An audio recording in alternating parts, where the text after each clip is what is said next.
지리적인 의미에서 옛날엔 강이 있고 산이 있으면 왕래가 불가능하니까 그래서 경계가 생기고 뭐 그렇지 않습니까? 지리적인 경계. 근데 내가 이제 제가 개인적으로 이제 경계라는 개념을 처음 쓴 것도 아니고, 근데 우리나라에 갔더니 그 경계라는 개념을 어떻게 됐는지 처음 듣는 거야. 왜냐면 한국에서는 경계 안에 다 있었지. 경계 밖에 있거나 안에 있는 거지. 경계선 가운데 있는 것은 불가능한 세계라고 많이 해서 전라도는 경상도, 남쪽 아니면 북쪽, 뭐 이렇게 국내 아니면 국외. 그러나 이제 세계가 점차 정말 하나가 되고 진정한 의미에서 이제 국경이라는 것도 그저 우리 지도에 이렇게 직선으로 있는 그런 개념이 아니라 아까도 말했지만 일종의 그 수평선의 경계선이 그러면 결국 하나 아니니까 지구가 지평선 수평선을 계속 쫓아오면 하나가 되지 않습니까? 동그랗기 때문에. 그래서 재밌는 것이 이제 가령 우리가 지구본을 어디가 중심이냐 하면 나라마다 다 자기 중심으로 지도를 그리잖아요. 미국 사람은 미국이 다 중심, 한국에서 지도를 세계 지도하면 그만큼 이제 중심과 국변을 찾고 하려는데 자기가 중심이라는 거, 중화라는 것도 마찬가지고. 그래서 이제 제가 이제 독일에 왔을 때 제가 67년에 유학을 떠났는데 독일에 오니 그 베트남 전쟁 때란 말이에요. 나는 또 그 프랑크푸르트 학파라에서 소위 그 좌파적인 그런 이야기가 됐지만 프랑크푸르트 학파라는 게 있어요. 철학적으로. 거기가 이제 말하자면 68년 운동의 이제 중심이었단 말이죠. 거기 갔을 때 처음 받은 인상이 내가 제일 고통스러웠던 것은 한국 군인들이 용병으로, 지금 용병이 아니라고 하지만 베트남에 가서 정말 좋지 않은 일들을 많이 했는데, 그때 이제 미국도 미라이 양민 학살 사건을 했잖아요. 그런데 참 여론이 나쁘니까 미국이 뭐라, 한국 사람 우리보다 더하다고 그러게 신문에 잡지에 나오고.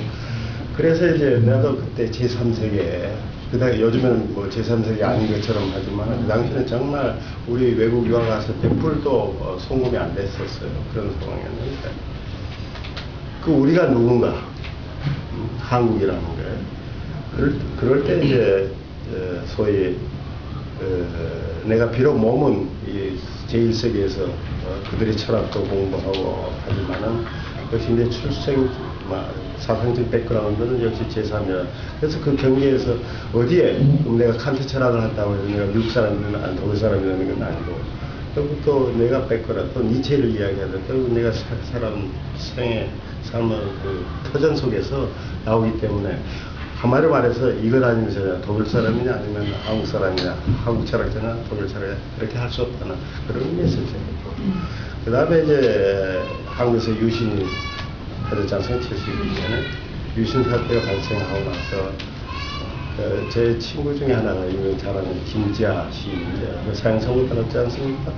그래서 우리가 도저히 있을 수 없어서 이제 55명이 그때 미국 중에서는 미국에서 그때 두세 명이 이름 쓰고 외에 몇 명 해가지고 이름들 공개를 안 했어요. 그런 데가 그때 정말 독일에서는 아까도 연구할 수도 없고 학생들이 유학이 학위가 끝나고 공부가 끝나고 그 다음날로 독일을 떠나야 돼요. 규정상. 그러니까 어떤 건 배수의 진을 선 셈이죠. 그러니까 55명이 물론 다 유학생은 아니지만은 정말 배수의 진을 치고 쌓이는 그것도 공개를 했으니까. 그래서 그 이름이 최초로 이렇게 공개됨으로써 독일에 있는 유학생 얼마나 어려운 조건인데 그들이 이름을 걸고 반유신 선언을 했는가. 그래가지고 그게 자극이 돼서 미국에도 어떻게 자극이 되고 또 어떤 반유신 투쟁이 확산한 계기가 됐어요. 그게 이제 저 개인으로서는 결국은 제1세계에 살면서도 제3세계가 가지고 있는 큰 문제, 그 다음에 특히 이제 우리는 외국 사람들하고 제3세계 그 당시엔 더군다나 이제 이렇게 만날 경험도 없고 그러다가 어느 날 갑자기 아프리카, 팔레스타인이나 그 밖에 라틴 아메리카 여기서 온 학생들하고 만나게 되고 이런 과정에서 결국은 우리의 아이덴티티랄까? 내 개인 아이덴티티가 넌 누구냐? 그런 질문이 생김으로써 결국은 이제 그 1세계와 3세계 안에서 고뇌하는 그런 의미에서도 경쟁이라는 의미가 있었고 그 다음에 이제 또 뭐 제가 이제 철학을 하기 때문에 내가 가령 칸트 철학을 하고 뭐 니체를 해결을 읽어도 결국은 내가 살은 그 배경 속에서 그걸 읽는 거지. 갑자기 뭡니까 독일 학자들이 뭐 독일 니체 철학을 읽는 거하고 또 다르단 말이죠. 그럴 때 그저 그렇다고 해서 동양 사람이니까 니체는 전혀 모르는 거, 니체 언어는 이해할 수 없는 그것도 아니라 니체를 이해하지만은 또 니체 독일 사람이 니체 철학을 이해하는 것도 다른 새로운 부분이거든요. 그리고 또 이제 민주화 투쟁 속에서 결국 통일이라는 문제가 또 자연스럽게 제기되지 않습니까? 그 당시에 어떻게 했냐면 상당히 중요한 계기가 하나 있었는데 이 카터가 이제 대통령 출마를 하면서 70년입니까? 선언하면서 자기가 집권하면은 미군을 철수시키겠다 이렇게 공약을 선거 전에 공약을 냈었단 말이죠. 그래서 우리는 그거 자기들 스스로가 나와서 미군을 철수하겠다. 그러면 절대 지지다. 그래가지고 우리가 편지를 쓴다. 그 당시에 70년에. 그래서 그 독일 사람 중에서 여러분 루이제 린제 잘 아시는지 모르겠어요. 여러 작가 한국에도 잘 알죠. 생애 한가운데에서 우리를 많이 도와줬고 또 개인적으로도.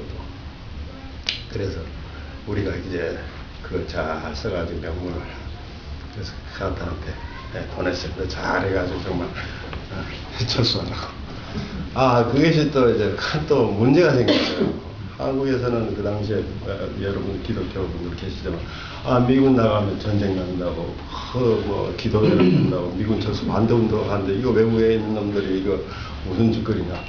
그래가지고 이제 또 여러분들도 이제 비판의 이제 대상이 되고 그런 과정에서 이제 광주를 또 우리 80년에 하는데 이제 그 통일의 이 문제가 얼마나 심각한 건지가.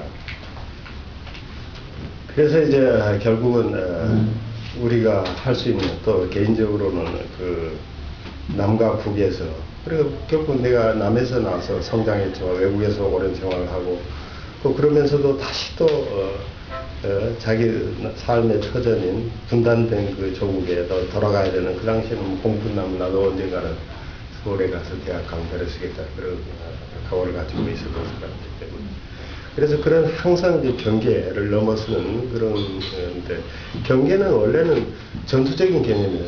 그 프론트라는 것이 컨프런테이션 전부 다 이건 전선 개념이란 말이에요. 이제 경계가 동시에 이제 선이 되고 선이면은 서로 뭐 이렇게 갈라서 자르면 경계가 면이 되고 공간이 되었던 제3의 어떤 가능성이 되잖아요. 그것이 전체 한반도의 제3이 된다면 새로운 통일이 아니겠어요?